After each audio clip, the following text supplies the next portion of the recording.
बिस्मिल्लाहिर्रहमानिर्रहीम। The blank page official में आपको खुशामदीद कहते हैं। अगर आप नए हैं इस चैनल पर तो सब्सक्राइब ज़रूर करिएगा और बेल आइकन को प्रेस करना ना भूलिएगा। इंडिया पिछले काफ़ी साल से लेकर बहुत ज़्यादा कोशिशें कर रहा है कि यूनाइटेड नेशंस की सिक्योरिटी काउंसिल की जो परमानेंट सीट है वो उनको मिल जाए और वो वहाँ पर बैठ के और दुनिया के फैसले करें। अब यूनाइटेड नेशंस की जो सिक्योरिटी काउंसिल की परमानेंट सीट है ये बहुत इंपॉर्टेंट एक पोजीशन है। जिन मुल्कों के पास है वो एक सुपर पावर किस्म के मुल्क हैं और इस ग्रुप में आने का मतलब है कि एक बहुत बड़ा बूस्ट आपको मिल जाता है। इसकी वजह यह है कि फिर आपके खिलाफ अगर यूएन में कोई करारदाद आती है सिक्योरिटी काउंसिल में तो एक तो आप उसको खुद ब्लॉक कर सकते हैं अपने खिलाफ आने वाली करारदाद को, और दूसरा इसका एक बड़ा रीज़न ये भी है कि दीगर जो मुल्क हैं जो कि यूएन की सिक्योरिटी काउंसिल के परमानेंट मेंबर नहीं भी हैं वो आपकी तरफ देखना शुरू कर देते हैं, आप पे रिलाय करना शुरू कर देते हैं अपने नेशनल इंटरेस्ट को प्रोटेक्ट करने के लिए। मिसाल के तौर पर अगर उनके खिलाफ कोई रेजोल्यूशन आ जाए तो उनको डेफिनेटली किसी ऐसी पावर की ज़रूरत पड़ेगी जो कि वहाँ मौजूद हो और वो चाहेंगे कि वो पावर इनके खिलाफ आने वाली ये जो करारदाद है उसको समहाउ वीटो कर दे। मिसाल के तौर पर हमने देखा है कि म्यांमार के खिलाफ ये जो मिलिट्री जनता है म्यांमार की, इनके खिलाफ कई रेजोल्यूशंस यूएन के अंदर वीटो हुई हैं और इसी तरह से हमने देखा है कि इजराइल के खिलाफ भी कई रेजोल्यूशंस जो है वो वीटो हुई हैं।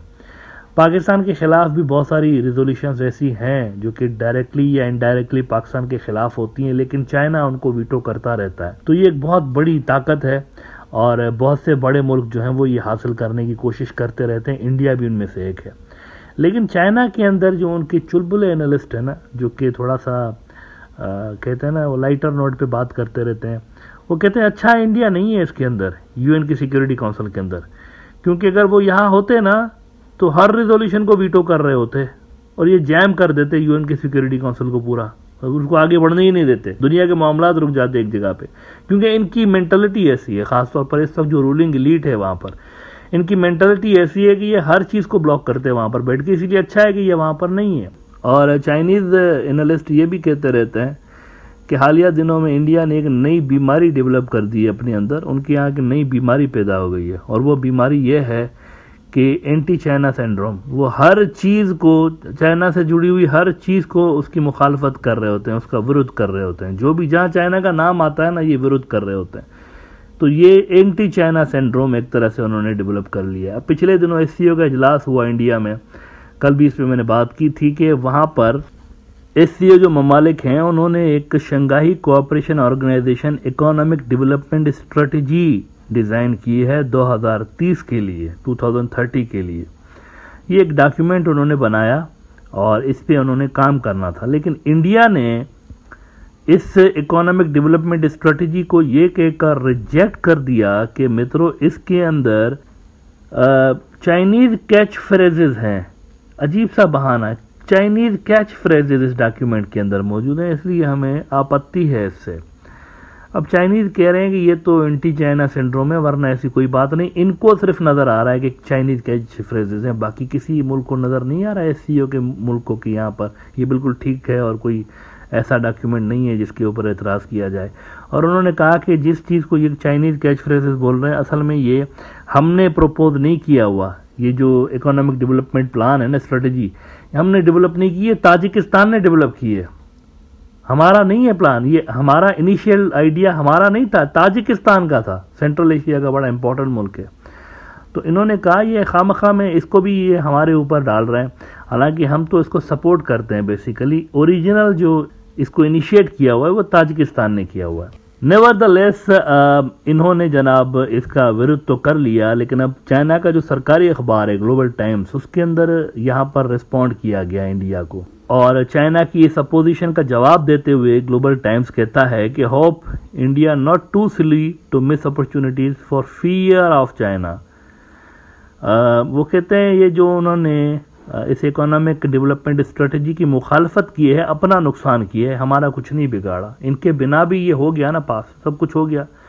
ये अगर होते तो इनका उनके अपने लिए अच्छा होता, ये अगर नहीं है तो इनके अपने लिए बुरा है। और इसमें बड़ी एक इंटरेस्टिंग बात कहते हैं कि western diplomats once said that India considers itself clever but in reality behaves like an immature child, always nitpicking Chinese netizens have jokingly said that if India were to become a permanent member of the United Nations Security Council, it would exercise the veto power every day, making it impossible to reach any resolutions.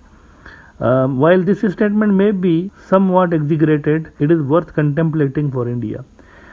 Westerners भी कभी कभी ऐसा सोच रहे होते हैं, Chinese को बोल रहे होते हैं वेस्टर्नर्स भी, वो जो डिप्लोमेट्स हैं उनके, कि यार ये अजीब व गरीब किस्म का एक मुल्क है, मतलब ये खुद को डेढ़ होशियार समझ रहे होते हैं, लेकिन हरकतें जो है ना वो बच्चों वाली होती हैं इनकी, और ये समझ रहे होते हैं कि हमने तो कोई बहुत बड़ा मास्टर स्ट्रोक खेल दिया हुआ है। वो कहते हैं कंक्लूजन में इस आर्टिकल में कि whether a country deserves respect within an international organisation lies in what kind of public goods it can provide to other nations rather than overpowering others. इज्जत हासिल करने के लिए आप दूसरों के कितने काम आ सकते हैं ये ज़रूरी है। इस तरह से इज्जत नहीं हासिल हो सकती कि दूसरे के ऊपर डोमिनेंस हासिल करने के अगर आप ख्वाब देखते रहें कि दूसरे को ओवर पावर कर दूं मैं, इससे इज्जत हासिल नहीं होती। इज्जत हासिल होती है कि जब आप किसी के काम आते हैं, आप में कुछ ऐसी कैपेबिलिटीज़ हों, किसी को कुछ ऑफर कर दिया उसके फ़ायदे का, इससे इज्जत मिलती है। On international stage no one possesses an inherent halo of protagonist. It is understandable that India desires to be in the spotlight, but if it attains the position by pushing all others aside, the very essence of the center stage will vanish. मानते हैं कि आपकी ये ख्वाहिश है, Chinese कह रहे हैं इंडियंस को, कि मानते हैं कि आपकी ये ख्वाहिश है कि आपको नोटिस किया जाए, दुनिया आपकी तरफ देखे, आप सेंटर बने रहें, लेकिन ये सारी चीज़ें जो है ना, ये कामयाबी दूसरों की टांग खींचकर हासिल नहीं की जा सकती कि दूसरा डाउन हो तो मैं ऊपर जाऊं, ऐसा नहीं हो सकता। और वो कहते हैं कि in reality India lacks the capability to accomplish such a feat. आप कर ही नहीं सकते, कैपेबिलिटी नहीं है आपके अंदर कि आप कोई बहुत ज़्यादा तरक्की करके और दुनिया का सेंटर बन जाए, ऐसा आप कर भी नहीं सकते। As the Chinese says goes the key lies in diligently improving oneself which is more formidable than anything else. तो SCO के अंदर ये जो मुखालफत है ना इंडिया की, एक ऐसे कदम की उन्होंने मुखालफत की जो कि इनोसेंट किस्म का था, इकोनॉमी से जुड़ा हुआ एक मुद्दा था, पूरे रीजन ने इसकी हिमायत की, इंडिया ने इसकी मुखालफत करके ये तासुर दिया कि क्रैक है, SCO के अंदर स्प्लिट है। इसको ना रशियंस अच्छी नज़र से देख रहे हैं, ना चाइनीज़ अच्छी नज़र से देख रहे हैं, और इसके चलते इंडिया का जो फ्यूचर है SCO के अंदर वो काफ़ी डार्क नज़र आता है।